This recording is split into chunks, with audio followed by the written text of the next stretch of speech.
예수 그리스도의 은혜가 평강이 여러분 모두의 마음속에 차고 넘치는 시간 되기를 바랍니다. 예수 그리스도 우리의 유일한 소망이자 우리 전부인 우리 주님 앞에 이 안식일에 온 마음을 다하여서 마음을 합하시고 그분이 내 안에 거하는 거룩한 이 복음의 비밀이 이루어지는 안식일 되기를 간절히 바랍니다. 다시 한번 정말 급하고 긴급한 마음으로 당부하고 싶은 것은 이런 비를 날마다 받기를 간절히 바랍니다. 은혜의 성령이 온 전체를 감화하는 능력을 통하여서 우리 속에 죄가 밀려나가고 죄가 제거되어지고 그 빈자리의 성령을 통하여서 그분의 의가 찍히지는 그 의의 경험이, 의로워지는 경험이 삶 속에서 날마다 이루어지고 우리 결함과 결점들이 고쳐주시는 은혜의 성령께 굴복하는 그런 경험 속에서 결함이 치유되어지고 고쳐지는 상처가 낫는 진정한 성화의 경험을 날마다 만져보기를 간절히 바랍니다. 거듭거듭 말씀드리기에 이 일이 이루어지지 아니하면 주보 말씀처럼 새롭게 하는 때가 올 때, 늦은 비가 올 때 인지하지 못할 것이다. 두려운 얘기입니다, 여러분.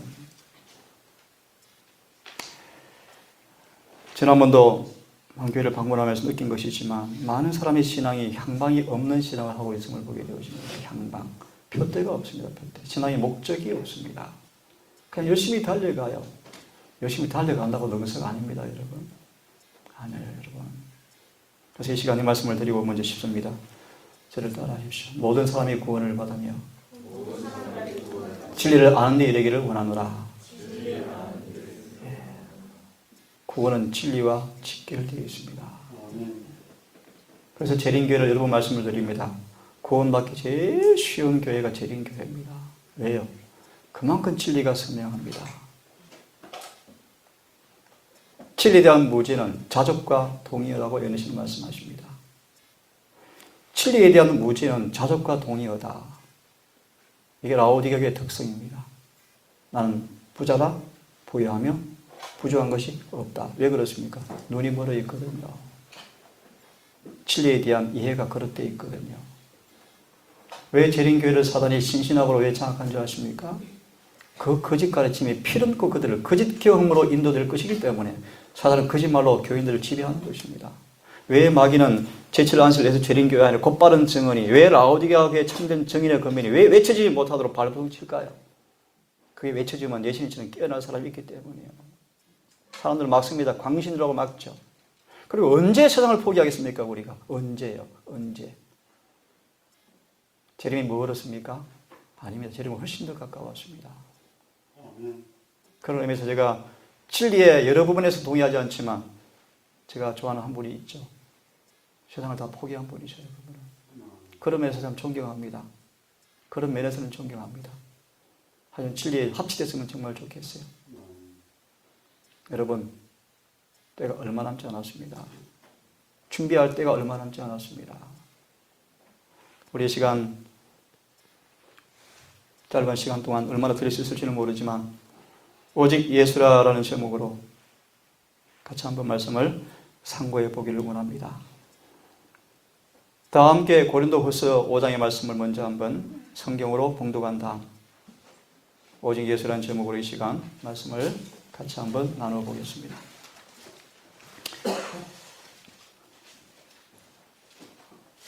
폈으면 5장 13절부터 몇 구절을 제가 읽겠습니다. 우리가 만일 미쳤어도 그것은 하나님을 향하는 것이요 정신이 온전하여도 그것은 너희를 위한 것이니. 다 함께 14절의 말씀 시작. 이는 그리스도의 사랑이 우리를 강건하시기 때문이라. 우리가 이같이 판단함으로 한 사람이 모든 사람을 위하여 죽었으면 모든 사람이 죽은 것으로 판단하노라. 제가 읽겠습니다. 그분께서 모든 사람을 위하여 죽으신 것은 좀 따라하십시오. 살아있는 자들이 이제부터는 자기를 위하여 살지 아니하고 그저 이것은 공식적인 얘기니까 누가 안 될 것 같습니다. 제가 한번 그분을 개인적으로 한번 만나보고 싶은 생각이 들어집니다. 도현성 목사님, 신학 교수님이신데 혹 관심 있는 분들은 삼육대학교에 가서 설교를 들어보십시오. 이런 고백을 했습니다. 여러분, 제가 너무 이기적인 사람입니다.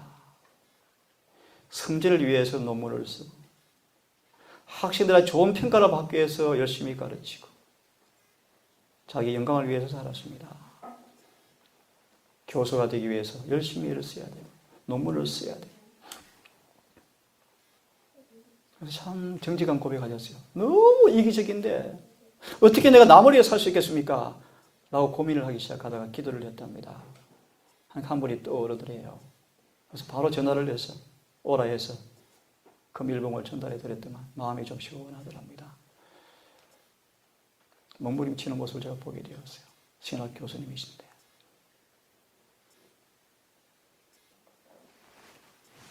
여러분, 신앙이 무엇입니까? 복음의 본질이 무엇입니까? 예수 그리스도를 참으로 믿으십니까? 그분은 그런 고백을 암시적으로 느꼈습니다. 왜 몸부림치는가? 하늘은 이기심을 받을 수가 없습니다. 하늘은 이기심 품은 사람을 데리고 갈 수가 없습니다. 그런 걸어간 고민 속에서 어떻게 그가 변화될 수 있을까 고민하면서 염려하는 모습을 설교 시간 간증했습니다. 들어보십시오. 그러면서 새천사의 기별을 현대적으로 잘 말씀하시는데 재림교인 앞에 똥 맞게 말씀을 했어요. 모두가 자아를 숭배하고 있다. 자아를 숭배하고 있다.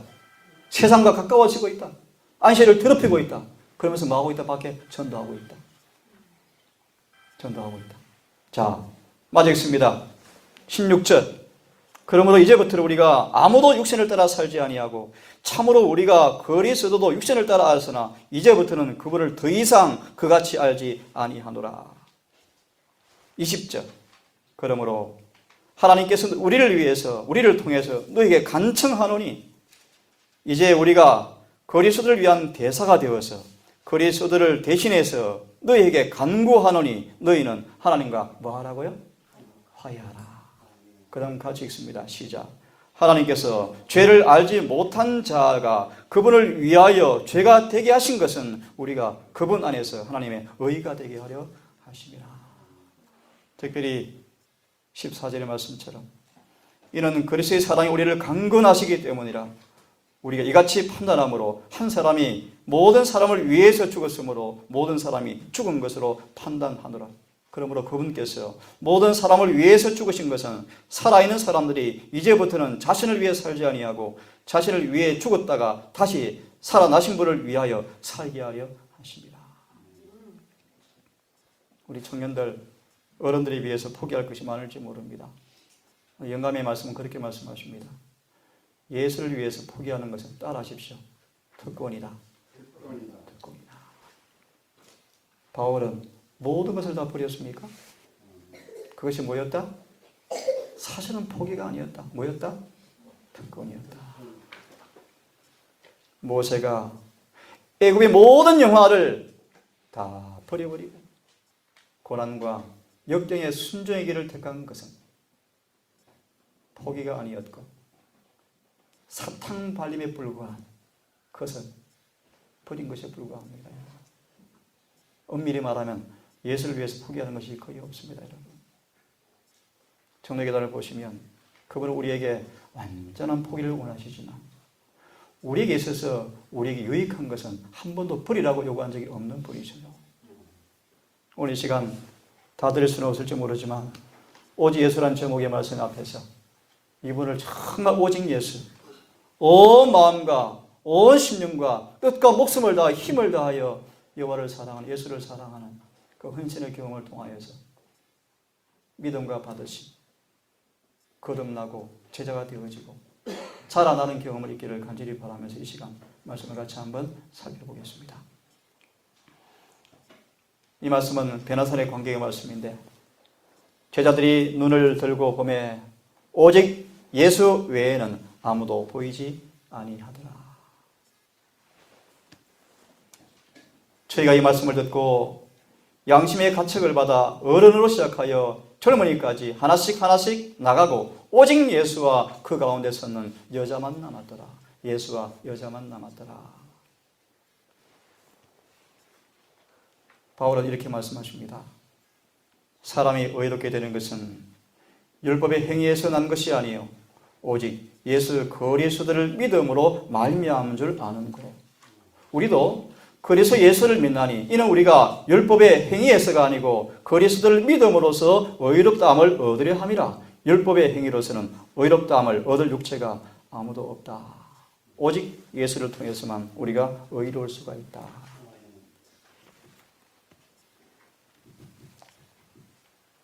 같이 한번 천천히 따라서 읽으면 좋겠습니다. 하나님의 손을 굳게 붙들어라. 그리고 이렇게 말하라. 조용히 같이 읽으십시오. 나는 없는 것 같사오니 주님은 모든 것이 옵니다.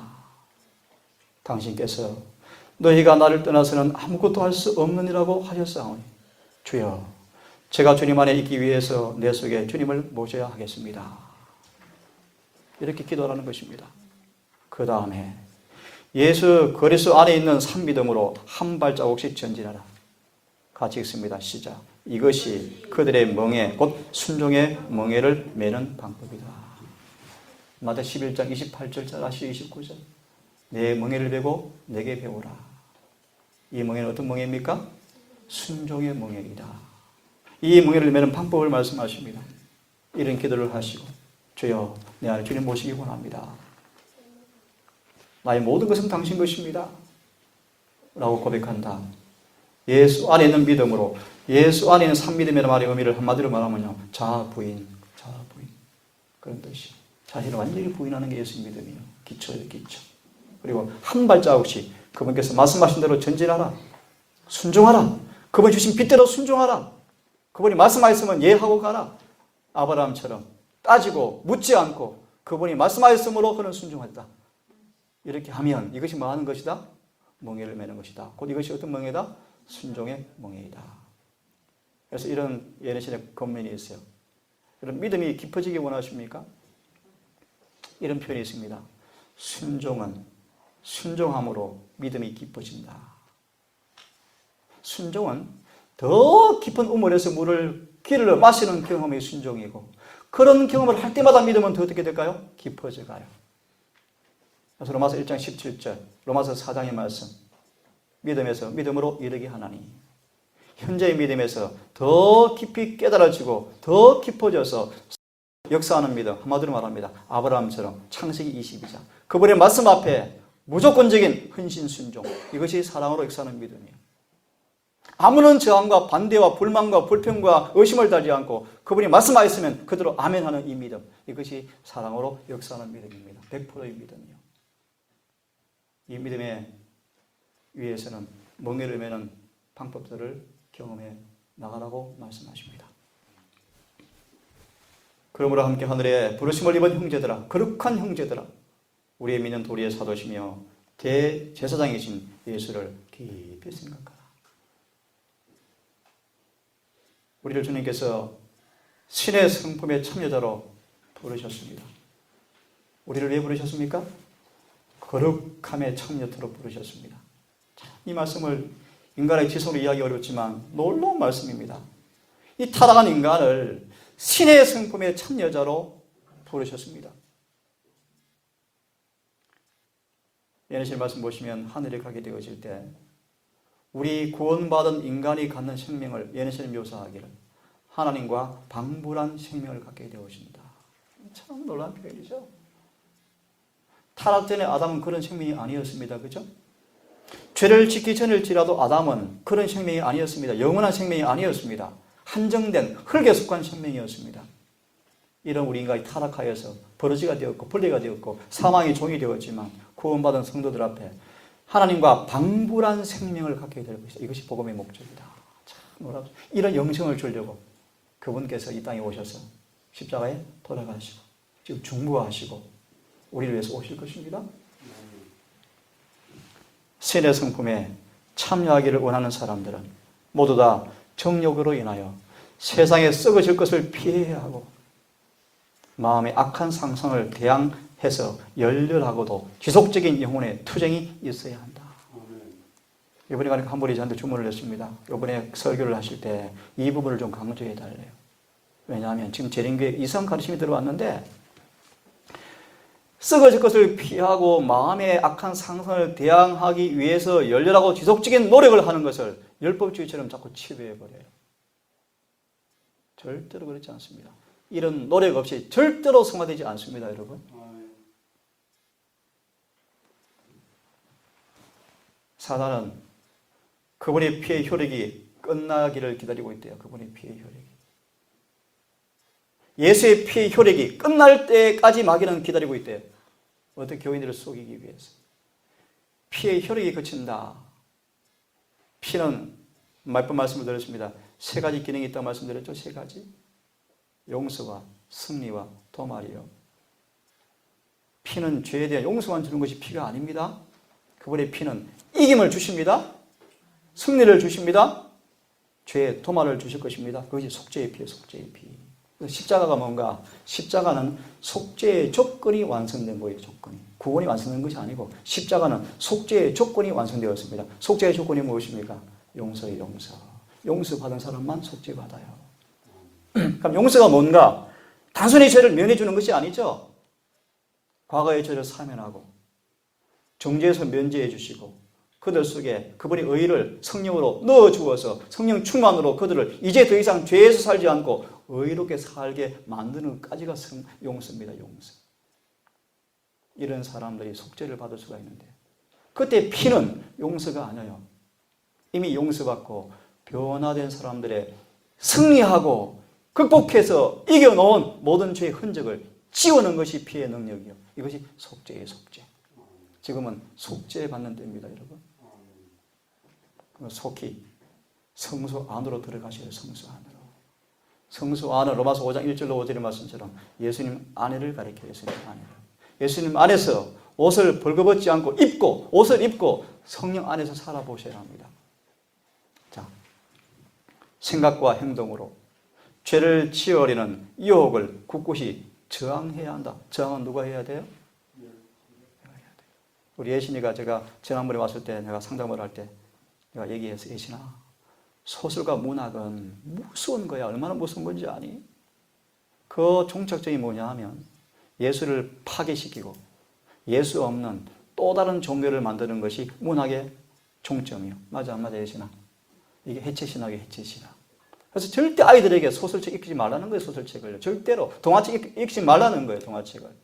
그거 만지면 죄가 만질 죄가 사상이 들어와 버린 사상이에요. 우리 형님 계시지만 군대에서 저 진도에서 온 청년 기억나십니까? 군대에서 무협지에 심취하였다가 귀신 들려버린 청년 기억나시죠? 참 제가 우리의 보족으로 느껴져요. 그러니까 이곳에 와서 얼마나 고민이 많았습니까? 사단이 막 투정하잖아요. 말씀 못 듣게 하려고. 왜요? 읽은 그 사상이 자꾸 그를 괴롭혀요. 못 듣게 하려고. 청년들 위해서 내가 그런 기도했다 그러잖아요. 예수님 믿고. 주님 내 안에 성경과 예리신 관계 된 것 외에는 다 지워주십시오. 그런 기도했다 그러잖아요. 저도 책을 참 많이 봤거든요. 그 친구 얘기하다 말았는데 그 친구가 드디어 결심했어요. 원장님 내일부터 공부하겠습니다. 성경 공부하겠습니다. 드디어. 좋은 일입니까? 근데 그날 밤 자살했잖아요. 참 아픈 추억입니다. 고압선에 올라가서 떨어져 죽었잖아요. 마귀가 끌고 가버린 거예요. 내일 영원히 말씀 배울 기회를 마귀가 빼앗아 버린 거예요. 이게 우리의 능력의 한계가 있습니다.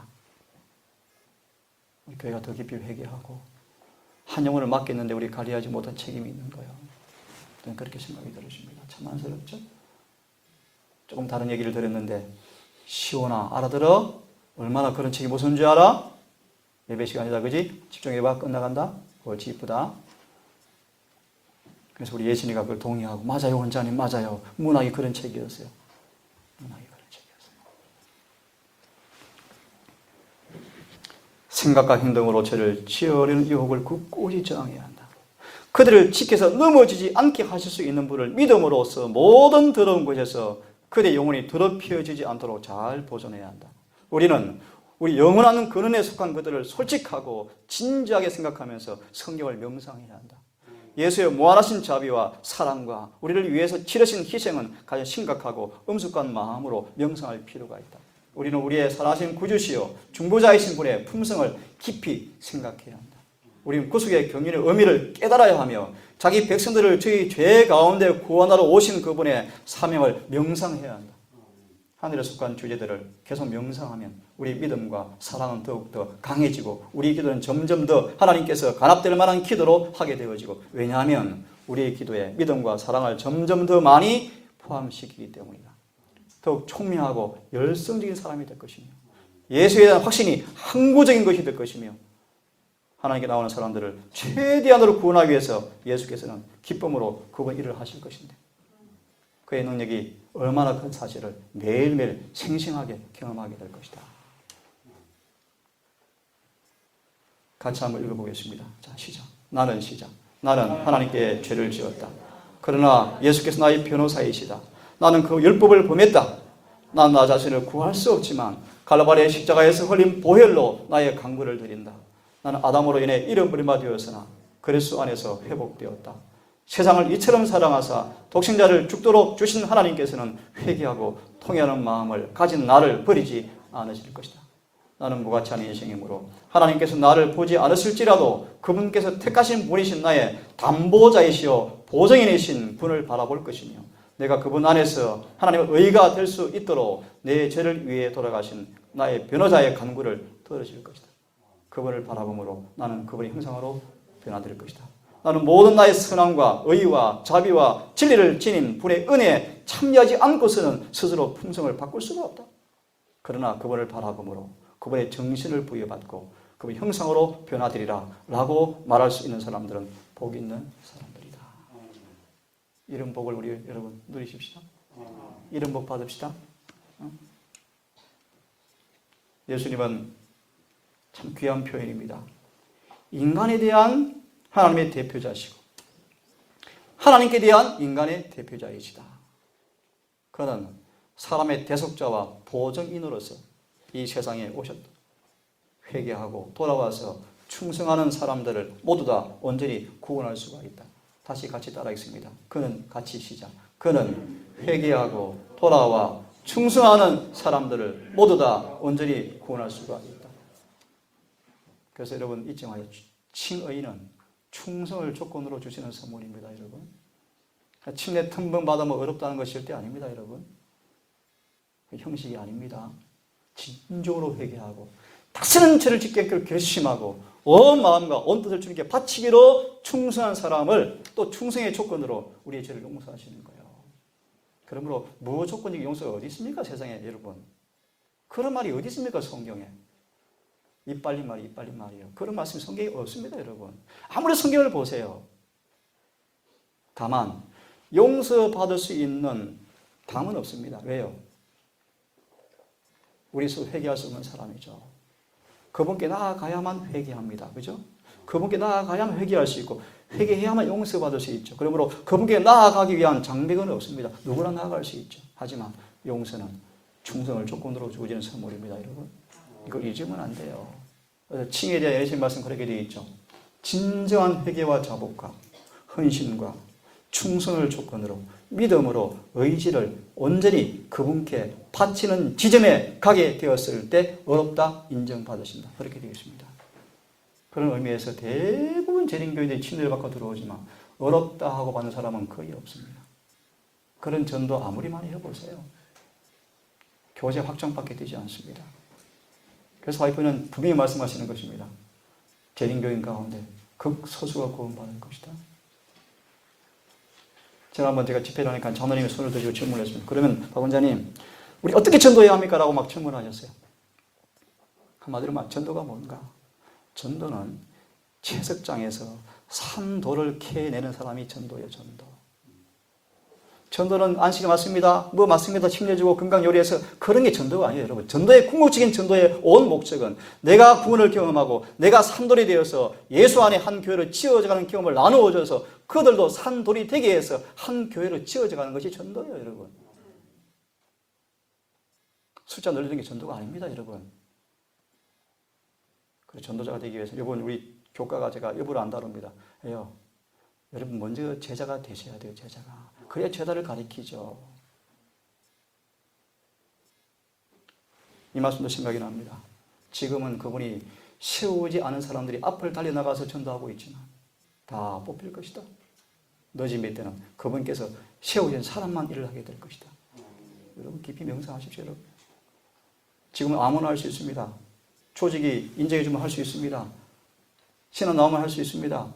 원하면 전도자 갈 수 있습니다. 늦음이 되는 그렇지 않습니다. 늦음이 받은 사람만 일하게 될 것입니다.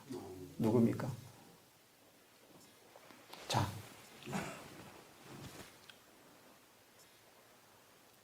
회개하고 돌아와서 충성하는 사람들을 다 온전히 있다.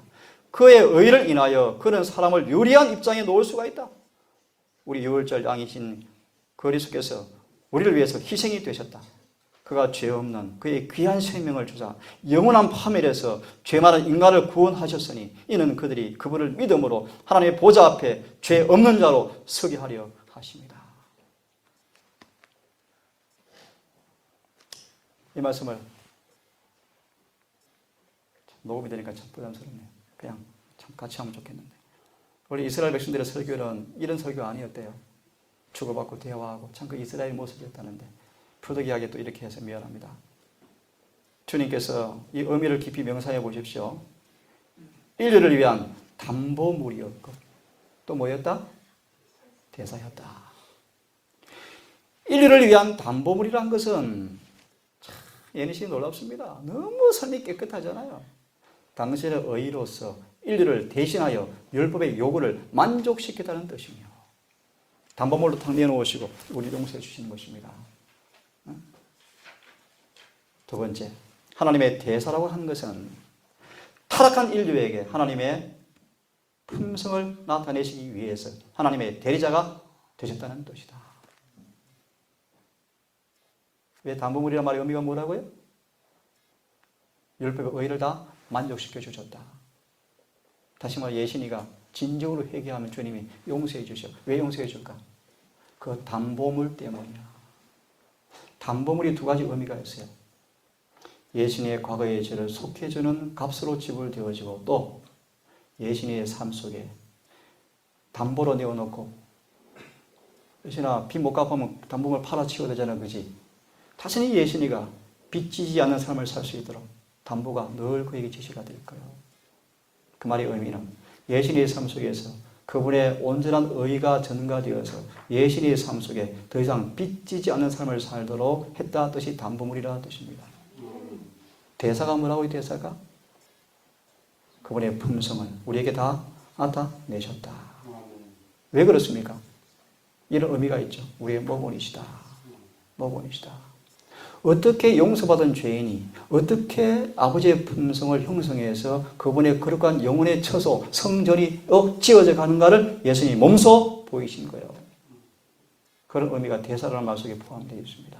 또 우리에게 그분의 품성을 계시해서 죄를 깨닫게 하고 의를 깨닫게 하고 죄에 돌아서서 의를 행하게 하고 그분을 사랑하여서 죄에서 돌아서서 구원하기 위해서 예수님이 아버지의 품성을 나타내는 대사로 이 땅에 오셨습니다.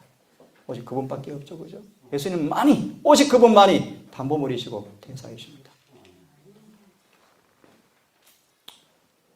그리스도께서는 죄인에게 하나님의 공의와 사랑을 나타내심으로써 이스라엘이 회개하여 죄의 사유하심을 받기 위해서 오셨다.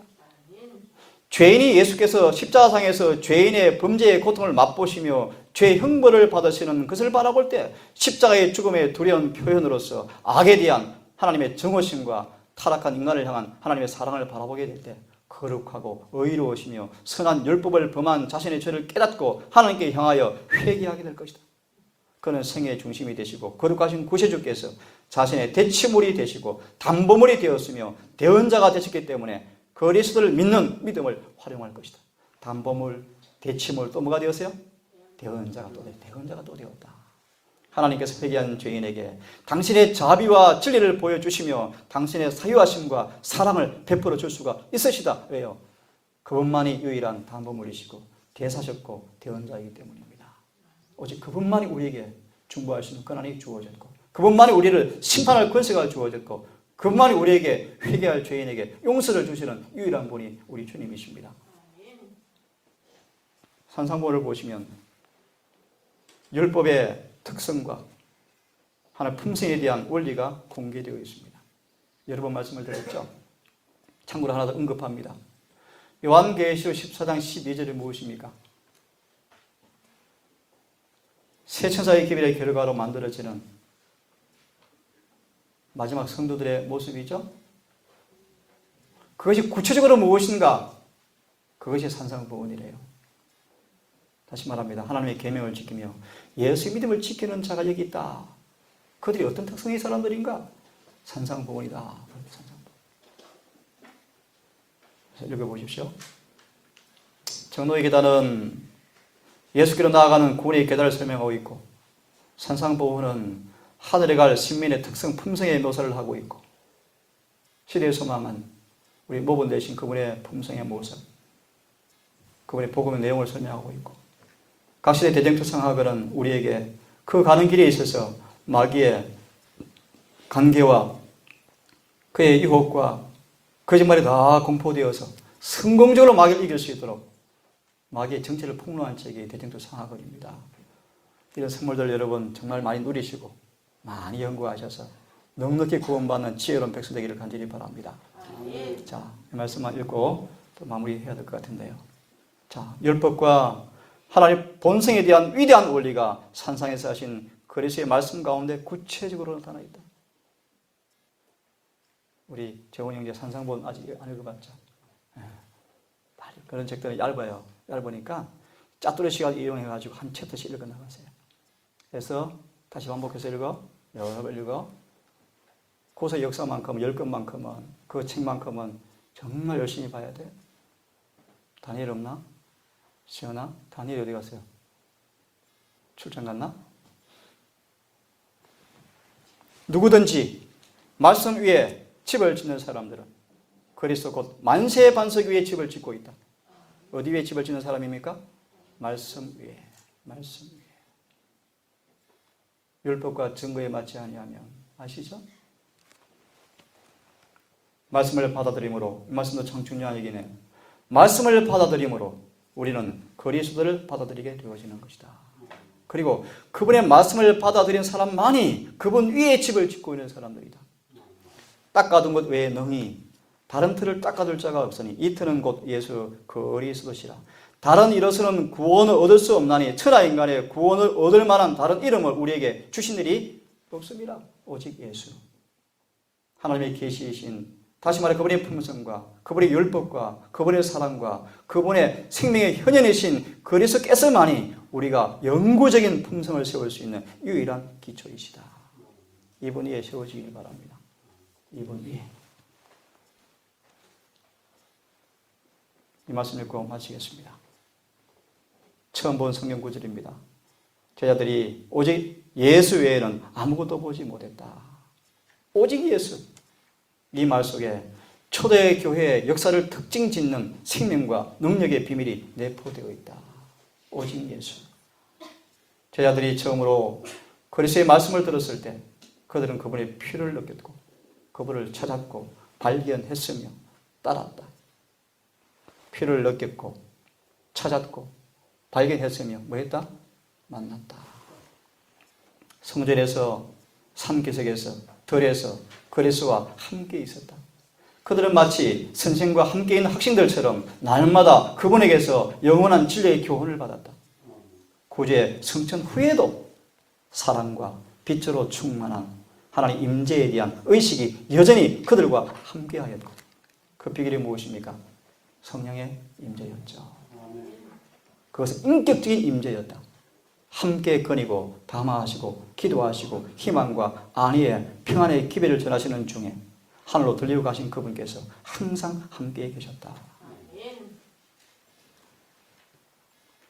여전히 친구와 구주로서 동정심 변치 않는 인류와 영원히 하나라는 그분께서 아버지 앞에서 지금도 탄원하시고 손과 발을 내미시며 중보하시는 그분을 그들이 알았고, 이런 생각은 그들로 하여금 그분을 위해서 당하는 비난을 굳세게 참을 수 있게 하였다.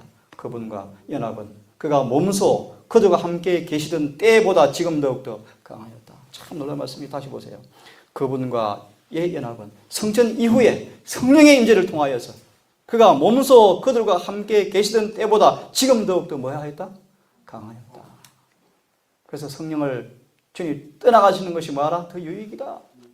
또 다른 보혜사가 오면 너희 속에 계시겠습니다. 내재하시는 그리스도의 빛과 사랑과 능력이 그들을 통해서 비쳐나와서 바라보는 사람들을 놀라게 하였다.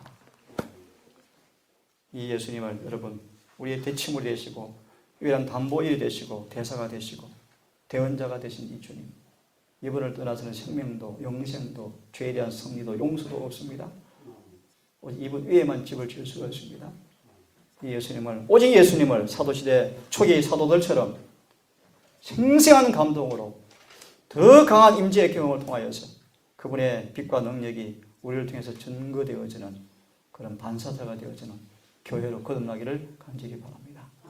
이 안식을 내내 해가 지도록 안식일의 주인 되신 우리 주님을 가장 긴밀한 교제를 통하여서 안식일에 생생한 안식의 평안이 성화의 경험이 우리 모든 사람의 몫이 되기를 간절히 바라면서 말씀을 마치겠습니다.